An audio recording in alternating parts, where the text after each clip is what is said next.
Bonjour à tous, c'est Vanessa Montanari du blog de la recherche clinique pour pharma spécifique. Aujourd'hui, on va voir un nouveau sujet. Aujourd'hui, nous allons parler de la pseudonymisation et de l'anonymisation. Aujourd'hui, en recherche clinique, les gens utilisent beaucoup le terme anonymisation. Il est probable d'ailleurs que dans plusieurs pays, ce terme soit utilisé, alors qu'en fait, nous faisons de la pseudonymisation. Je voulais vraiment faire cette vidéo depuis un moment parce qu'il est important que vous sachiez qu'il y a une différence entre ces deux termes. On ne peut pas les utiliser sans avoir la définition réelle. Quand on parle d'anonymisation, lorsque vous travaillez dans les essais cliniques, il peut arriver que vous ayez besoin de récupérer un compte-rendu ou envoyer un compte-rendu par exemple médical au service de pharmacovigilance pour documenter un événement indésirable grave. Ça se fait de moins en moins, mais à une époque ça se faisait. Et dans ce cas, on peut être amené à anonymiser le document. Quand on dit anonymiser, c'est enlever le nom, le prénom, le numéro de dossier médical, le code d'hospitalisation, toute information qui permettrait de remonter vers le patient. Par contre, ce qu'on va noter sur le document, c'est le code alphanumérique, par exemple un numéro et les initiales du patient. C'est ce qui est fait de manière générale dans plusieurs sociétés, CRO ou laboratoires pharmaceutiques.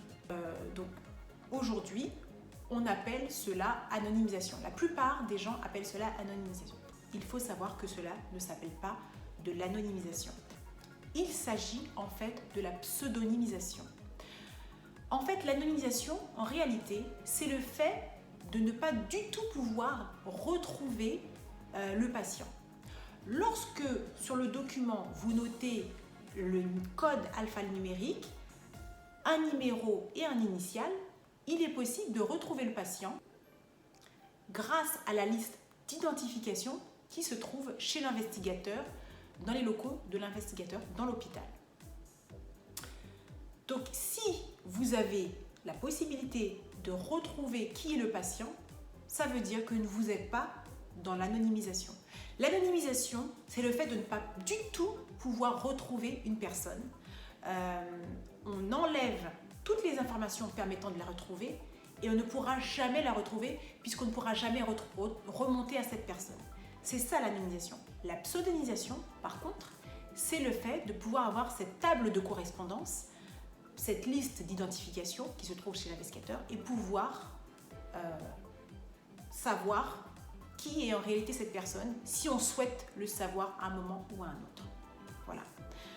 Donc c'est un sujet qui avait été abordé il y a plusieurs années par le G29.